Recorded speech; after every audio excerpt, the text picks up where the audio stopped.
para a sequência do nosso 6º Encontro Nacional de Terapeutas e o 3º Encontro Internacional de Terapeutas. Nesse momento, nós vamos ter uma palestra pelo pelo terapeuta palestrante Rodolfo Giacoli, natural de Milão, Itália. Ele é acupunturista, naturopata, professor de medicina chinesa e acupuntura. Ele estudou acupuntura e medicina chinesa na Itália e completou os seus estudos na China, no Centro de Treinamento de Acupuntura de Pequim. Ele é professor de medicina chinesa e acupuntura na Itália e na Suíça, na Escola de Acupuntura Tradizionale del City e de Firenze, na Academia de Medicina Orientale e na Academia Multidisciplinar de Medicina Empírica na Suíça. Desde 2015 mora no Brasil praticando acupuntura. Seu foco é o tratamento das emoções e dores físicas na origem emocional. O tema, então, será Medicina Chinesa na Itália e na Suíça e experiências pessoais. A todos ouvir ele.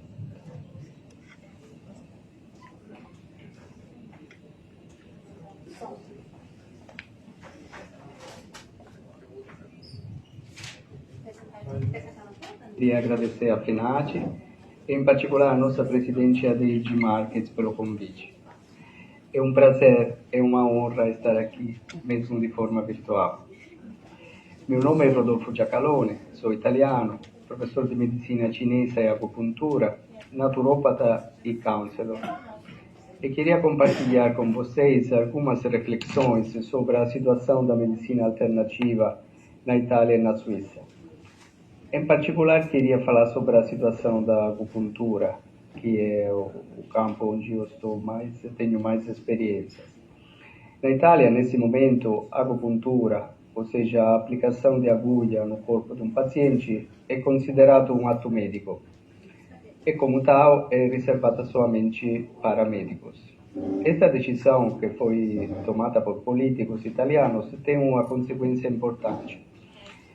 O médico não pode esquecer que é um médico e precisa fazer um diagnóstico alopático, e quando tiver um diagnóstico alopático precisa tratar de acordo com o protocolo imposto pelo Ministério da Saúde. Quero dizer que para o médico fica muito mais difícil olhar para um paciente como um ser único, que é a maneira como a acupuntura, a medicina chinesa olha para o cliente, o paciente. A contradição dessa situação é que muitos pacientes pensam que são tratados de acordo com as regras de uma arte milenária e que a presença do médico representa uma garantia. Em vez disso, o risco é que a própria presença do médico impede que o paciente seja visto como uma pessoa única e que, como tal, precisa de respostas únicas. Isso significa que a acupuntura corre o risco de ser relegada simplesmente a uma técnica terapêutica alternativa. E enfatizo a frase técnica terapêutica, porque a acupuntura é muito mais que isso. A parte mais rica da acupuntura é mesmo a parte que permite às pessoas de fazer uma avaliação da pessoa, do cliente. Eu diria que a parte mais preciosa da acupuntura é mesmo a capacidade de interpretar os fenômenos naturais e os fenômenos do corpo humano. Os antigos taoístas, na tentativa de penetrar os segredos da natureza, perceberam que era impossível usar uma linguagem lógica para descrever a complexidade e escolheram uma linguagem que é a mesma linguagem que o nosso subconsciente utiliza, que é a linguagem analógica, baseada nos símbolos e que nós poderíamos também chamar de linguagem poética. Até pouco tempo atrás, os estudiosos ocidentais estavam convencidos de que os chineses não tinham conhecimento da anatomia do corpo humano, ou que pelo menos esse conhecimento era muito superficial. Isso se deve ao fato que os mapas do corpo humano pareciam muito imprecisos, eram cheios de desenhos que representavam ánimas, espíritos dentro dos órgãos. A verdade é que eles, os antigos chineses, tinham um conhecimento muito aprofundido da anatomia, porque eles praticavam a disseção do corpo muito antes que isso fosse permitido na Europa, especialmente no medioevo. Na Europa estava completamente proibido encostar uma faca num corpo morto e cortar para analisar a estrutura. Mas os antigos chineses estavam interessados nas funções e não na estrutura. Por isso eles descreviam nas mapas o ensino de funções e não o ensino de estruturas. Funções que são no mesmo tempo do corpo físico, do corpo emocional e da mente. E por isso a gente fala de complexidade, porque a gente tem que entender que a descrição que se faz de um ponto de vista da acupuntura, da medicina chinesa, é uma descrição que fala de uma complexidade, onde o fenômeno não é somente um fenômeno digestivo, não é somente um fenômeno anatômico de uma estrutura do corpo, mas ao mesmo tempo físico, emocional e mental. Nós ocidentais focamos na estrutura, eles sempre tinham essa capacidade de focar na função.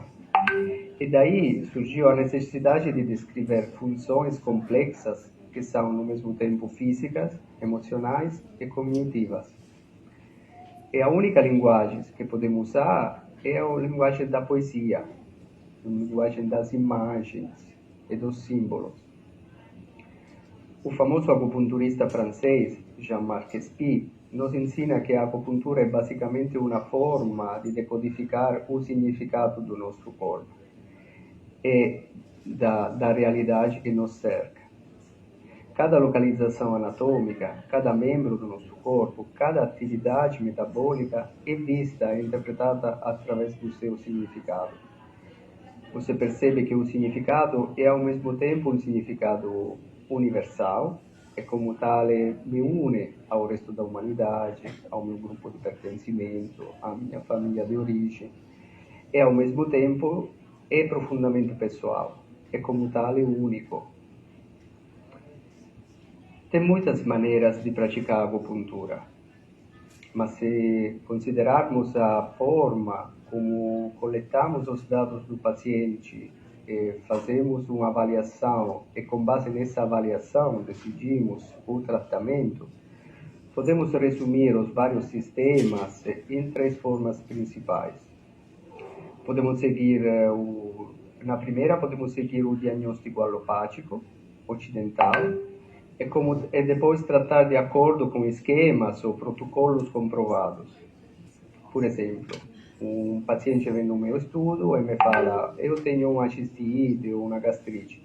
Isso é um diagnóstico alopático. E com base nesse diagnóstico, consulto o meu protocolo e decido o tratamento.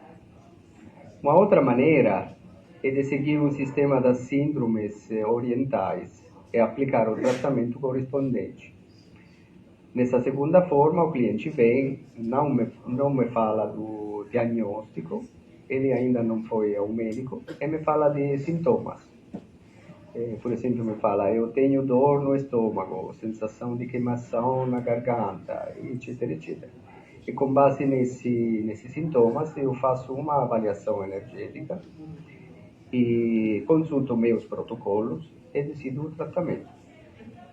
Ou, ed é a terceira maneira de praticar a acupuntura, podemos ver o ser que nos pede ajuda como um ser único e que, portanto, precisa de respostas únicas. Então, nos primeiros 2 exemplos, a gente trata segundo protocolos que são gerais, iguais para todos. No último exemplo, a gente trata segundo um esquema particular que comporta uma decodificação dos sintomas através da história do paciente. O que tem de particular nessa pessoa? O que tem de particular nesse sintoma? Que é um sintoma que eu posso trovar em outras pessoas. É verdade, não é a única pessoa que tem queimação no estômago. Mas o que significa para essa pessoa. É como essa queimação do estômago tem um lugar na história geral dessa pessoa. Isso é que nos interessa e que interessa ao paciente, porque isso é que faz a pessoa sarar de verdade. Em outras palavras, tudo que a gente falou antes, podemos resumir dizendo que podemos tratar focando na doença. E nesse caso podemos tratar não um ser humano, uma doença. Podemos tratar os sintomas, nesse caso também tratamos sintomas e não um ser humano.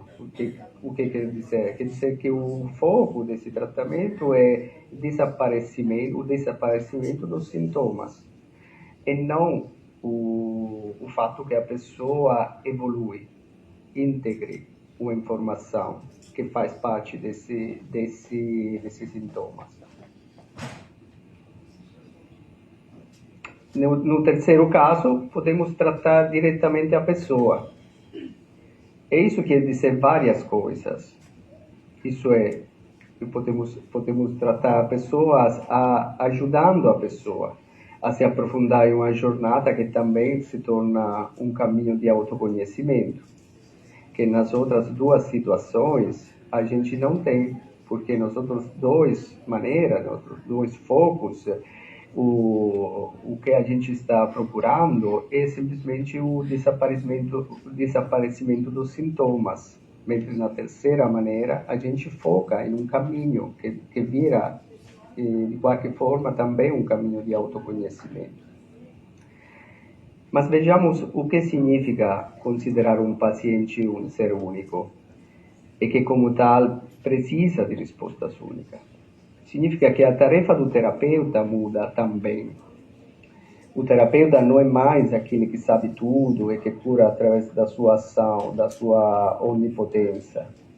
O terapeuta é a pessoa que ajuda o paciente a encontrar uma resposta ou uma energia de autocura que só pode estar dentro dele. Significa também que o terapeuta está ciente de que muitas dores ou doenças físicas têm suas raízes em nossa mente, nas nossas convicções, na nossa maneira de pensar, e estão fortemente ligadas às emoções.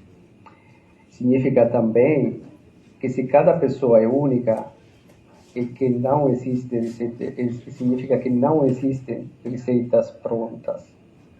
Não existe receita para cistite, porque a cistite de Maria é diferente da cistite de Gustavo, porque a história de Gustavo é diferente da história de Maria. E não é igual à história de ninguém. E a tarefa do terapeuta é acompanhar o cliente em uma jornada de descoberta do sentido. Nesses casos, a acupuntura oferece um sistema real de decodificação dos sinais físicos, emocionais e mentais, que ajudam o paciente a transferir os conflitos inconscientes para o nível consciente e, portanto, ajudam a ativar processos de verdadeira cura, e não apenas o desaparecimento dos sintomas, como a gente falava antes.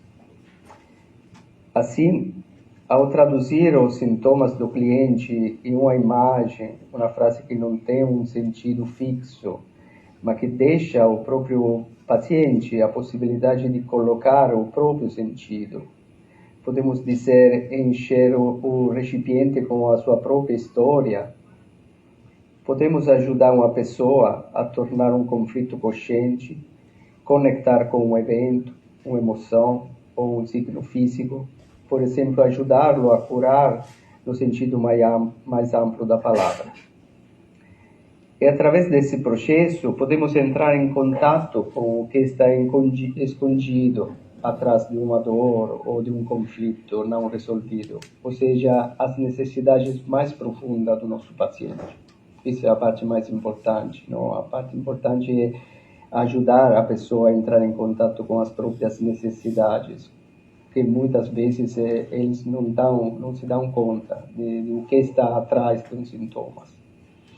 Esse processo, que também é um processo de autoconhecimento, como já falei, eu chamo de psicoterapia dos 5 movimentos, ou também do sintoma até a pessoa, porque é um caminho onde o cliente entra com um sintoma que ele percebe como estranho, como algo que não faz parte dele, algo que precisa ser expulsado da vida dele. E no final dessa jornada, através da decodificação desses sinais, ele consegue mudar esse sentimento, essa percepção, consegue integrar essa energia de uma forma construtiva e volta a ser uma pessoa completa, não mais uma pessoa fragmentada. Por isso eu chamo esse caminho do sintoma até a pessoa. Esse é um processo que eu uso nos meus atendimentos e que podem ser com ou sem aplicação das agulhas. Eu uso esse procedimento junto com a aplicação das agulhas, e às vezes eu faço simplesmente um atendimento que pode ser presencial ou à distância, que seja um atendimento só de autoconhecimento e de decodificação dos sintomas. E como tal pode ser feito também à distância. Mas você se perguntará, Rodolfo, por que você está dizendo isso? Eu faço um exemplo para esclarecer mais a situação. O meu amigo me liga e, Rodolfo, minha prima na Itália tem um problema no pescoço. E o médico está aconselhando a cirurgia. Você pode falar com ela? Eu falo com ela e aconselho a acupuntura. Não me parece que a situação é tão urgente, tão grave, de aconselhar uma cirurgia rapidamente. Então eu aconselho de fazer algumas sessões de acupuntura. E o resultado é que o acupunturista mesmo, na Itália, até tendo melhorado muito depois da primeira sessão, e mesmo não estando numa situação de urgência, o acupunturista mesmo aconselha a cirurgia. E um outro exemplo. O ano passado, o meu paciente aqui no Brasil, Ubatuba, chega no consultório com o mesmo problema, mais ou menos, dessa prima desse meu amigo. O mesmo problema ao pescoço, e com o mesmo conselho da parte do médico. E o médico também aconselhou a cirurgia. O resultado foi diferente, porque a gente fez 2 sessões, e já na primeira sessão ele melhorou bastante, na segunda, no final da segunda sessão ele estava quase completamente recuperado. Agora já passou um ano e ele voltou a fazer atividade esportiva, ele faz jiu-jitsu, que é um esporte que estimula muito o pescoço, e continua estando bem. Alternou algumas sessões de acupuntura com outras de fisioterapia e não precisou passar para a cirurgia. Então, isso é a diferença que eu queria pontuar, que eu queria, por isso que portei esses dois exemplos. No primeiro exemplo, na Itália, a mesma pessoa que pratica acupuntura é um médico. E se a paciente chega com um diagnóstico, esse diagnóstico prevê uma cirurgia, um intervento cirúrgico, o médico, que é um acupunturista, não pode esquecer que essa paciente tem um aconselhamento de uma cirurgia. E por isso ele mesmo não acredita na acupuntura, não acredita que esse processo possa ser um processo resolutivo para o paciente. E as consequências são que a cirurgia é feita de qualquer jeito, ou a pessoa é estimulada a fazer a cirurgia. E se não faz a cirurgia, faz com a responsabilidade dela, ok? E outro assunto é todo o mundo que guarda as outras medicinas alternativas, que tem algumas coisas em comum com a acupuntura, outras coisas são particulares. E a naturopatia, as medicinas alternativas são profissões na Itália que prevêem o enquadramento fiscal. Então, o político italiano fez uma lei para enquadrar essas profissões de um ponto de vista fiscal. A gente tem um número para pagar as taxas. E faz alguns anos atrás, foi previsto por lei a constituição das associações de categoria profissional, que são parecidas com as associações como a FENAGE. E, por enquanto, nesse momento, por exemplo, a inscrição nessa categoria para exercer a profissão não é obrigatória. E o profissional pode atuar mesmo sem estar cadastrado nessas associações. Mas a inscrição garante amparo legal e também são importantes para o consumidor, porque essas associações de categoria fazem uma avaliação da competência profissional do terapeuta. Então, é mais fácil para o consumidor, para o cliente, entender quais são os profissionais que têm uma competência comprovada nas próprias áreas. Todas essas categorias, ou seja, naturopata, harmonizador familiar, counselor, que é um profissional da relação de ajuda, e que é uma figura que é bem conhecida na Itália, aqui em Brasil ainda acho que pouco conhecida. E o operador holístico, o coach, eles têm todas as mesmas limitações. E, quero dizer, eles, nesse profissional dessas áreas, não podem usar palavras como paciente. E tem que se referir à pessoa que pede ajuda como um cliente. E não podemos usar palavras como diagnóstico, mas essas palavras são substituídas por exemplo, avaliação energética.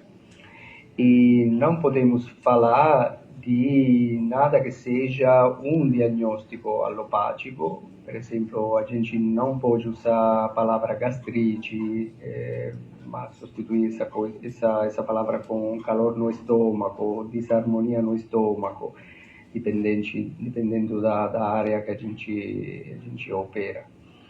E não podemos falar de terapia, mas promoção do equilíbrio psicofísico, o tratamento energético, etc, etc. Então, essas são as limitações da categoria que são comuns a todas as áreas. Na Suíça, por outro lado, a situação é um pouco diferente.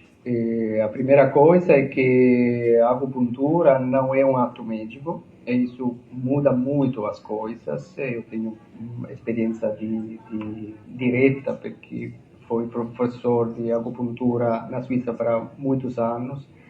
Então, eu tenho contato direto com o tipo de estudante que quer aprender essa arte milenária, e tem uma diferença enorme você aprender a utilizar, a praticar a acupuntura quando a sua mente está limpa e sem estrutura. Porque o médico já foi formado, o médico já tem uma estrutura alopática. E tem 7 ou 10 anos de treinamento da cabeça, da maneira de pensar, para estruturar um pensamento alopático, que é um pensamento consequencial. Na medicina chinesa, você tem que aprender a tirar esse hábito da cabeça e aprender a pensar de uma forma diferente, de uma forma analógica. Então, tem similitudes que acompanham a profissão do acupunturista. Então, na Suíça, eu acho que é mais fácil encontrar pessoas que olham para você como um ser único, é completamente diferente dos outros seres.